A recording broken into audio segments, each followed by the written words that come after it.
Welcome back to the Weekend Edition. I'm Dr. Kingori. Our subject tonight is the budget.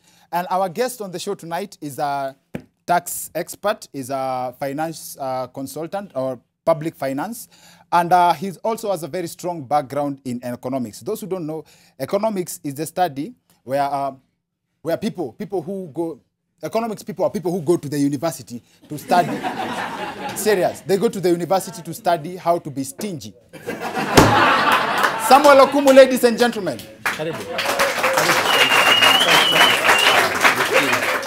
Welcome. Let's talk about tax first of all. What's a tax consultant? Okay. If you look at the whole topic on, or rather the whole career on accounting, it's divided into quite a number of aspects. And one of the key main areas is tax consultancy. And the budget cycle always comes with all these changes when it comes to tax. I got the impression that you guys are the guys who sit here, ukienda kwa ofisi wane too many people smoking, you say like next year tuko na nyinyi. You're the same guys who do that. Yeah, okay. Ideally, again, there's always what we call the protection of local manufacturers and also the so-called sin tax, the way you've put it. Again, you might realize sin that... tax, dhambi, like... Yeah, exactly. Sasa kama hiyo mambo ya sigara na mambo ya pombe, zinachukuliwa kama dhambi. When it comes to, when you look at it from a social welfare... Basically what you're saying is that the government has a section to benefit of people going to hell, from people going to hell. So we work so hard to be holy, and you guys want us to go to hell. I had Sonko telling someone you can go to hell. That was part of the budget. Yes? No, on the contrary, sin taxes are meant to discourage people from consuming all this stuff that will lead to behavior that... But in essence, that's reverse psychology. They want you to do it so that they can get money. There's no way, if I tax you on something, you know, if I stop doing it, if all Kenyans stop drinking, if all Kenyans stop smoking, will the government be happy and say, oh yes, that's it? Yeah, because again, if you look at it, if you look at it, yeah. Where will money for corruption all come these from? Drunkards, at the end of the day, there are these drunkards who actually are not productive. Yeah? Sin tax. If you increase the what taxes... other sins do you guys tax? This year, I think one of the greatest items that the government is trying to target is the so-called gambling. Yeah, so gambling. They've introduced the so-called gambling taxes. But yeah. First of all, there's a scene that really needs to be taxed. Gospel musicians collaborating with secular musicians. But talking of gambling, I think that's a double standard because the government has introduced 50% tax on gambling companies. Correct. So in short, the government has placed a sure bet of 50%. Like when other people win, the government pay mejikatia yao. Yeah. You do realize that the government is also gambling. Yeah, but you'll realize one of the things the cabinet secretary said is that all this money will go into a fund that will promote sports and culture.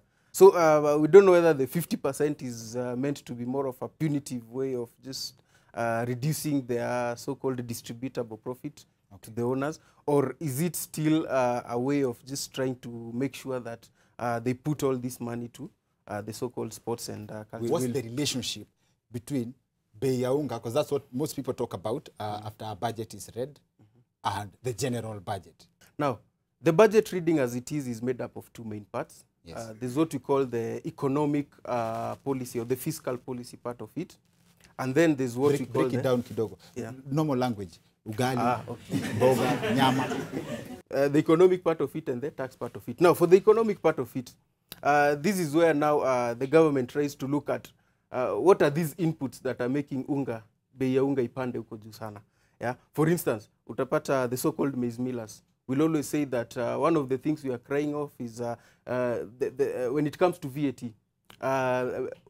maize flour has been classified as exempt. Now, one of the effects of a classification as exempt is that when you are being charged VAT by your suppliers, yeah, talk of even electricity that you're using in your factory, if you charge that VAT, if your item is exempt, you'll end up transferring that cost of VAT to the ultimate consumer. So what if the price of electricity directly affects ugali? Tukikula kwa giza, will that in any way? Now, look at it from the other point of the maize millers. He's the one who actually needs that electricity to make sure that at the end, hizo machine zake zinafanya kazi and we get the final product. So he wants to transfer that entire cost, including VAT. So basically, the price of ugali has nothing to do with maize. In short, what you're saying is, tukienda kwa supermarket, tupate ugali ni 150, ugali ni 150, the first person who should be blamed ni Kenya Power, in short. Now, that is where the laws come into play. Sasa tunafaa tulaumu wenye wako in charge of now setting the tax laws. But that is something they've tried to rectify in this budget. Guys, don't be shocked. You take kwa Kenya. You see all this backup. Yeah. And do we even need the budget in the first place? Si kila mtu azatumia pesa yake vile anataka. Do we have to contribute to that? Kila mtu ajipange. Seriously. Now, if you look at the whole arrangement.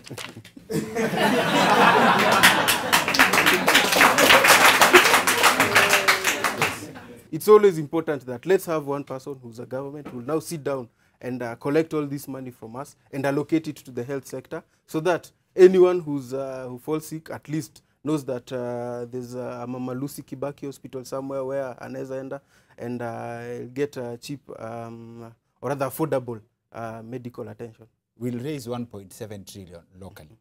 The government will fundraise from outside, which means basically kuomba pesa za juu loans and stuff. Correct. If we default, what happens to kosa kurudisha? Like Chinese come for their money to ambe, sasa mtu vile mtadu kuja mbebe Thika road mkitaka. They can't do that. They can't do that. Yeah, definitely. You've had people saying the government can never be broke. All these taxes people pay on a daily basis, yeah? All this is cash flow going to the government. So the issue is how the government will allocate it. Instead of taking our money, why can't the government print more money? We'll end up like Zimbabwe. Our currency is always gauged against the so-called hard currencies. The US dollar, the British pound, and Do you realize we use our money at home? We use our money in Kenya. What do they have to do with us printing our money? We are not printing their money. We are printing our money. Africans are net importers. They are always bought from outside. Most of the things we are consuming here come from outside. And for you to purchase anything from outside, you need to purchase it in the so-called hard currencies. If the government got a certain amount of money, then we share among each other equally. Like kila mtu apewe pesa yake, so we start on level ground. Will that boost our economy in any way? Kila mtu ako na do. Kila mtu ako na do. Go back to the whole essence of why is the government there? Yeah, it is meant to be the central executor of all these the so-called public welfare.